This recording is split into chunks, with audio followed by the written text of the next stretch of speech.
माटी गवाही देवे बस्तर के बेटी अब चुप नहीं रहे।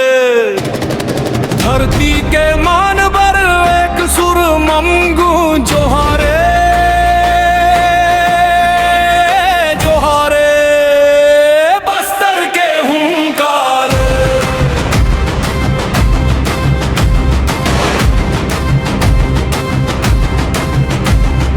इंद्रावती के लहर कही थे जगव संगिया, साल भी जाके छैया भीतर बस थे अपना। मोर माटी मोर सपना मोर जिंदगी के सार, जंगल संग गूंजत रहे बस्तर के हुंकार।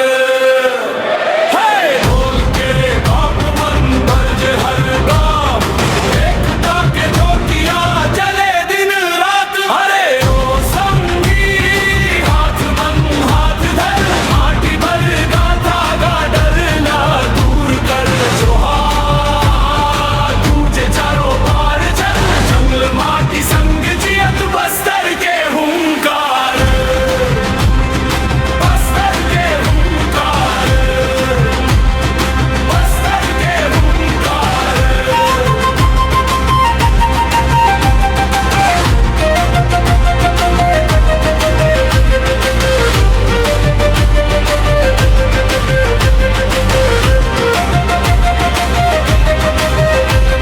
पहाड़ नदी बन के महिमा पीढ़ी ले पीढ़िया, लोक धुन नाचा गीत सुरता सबला संग बजा।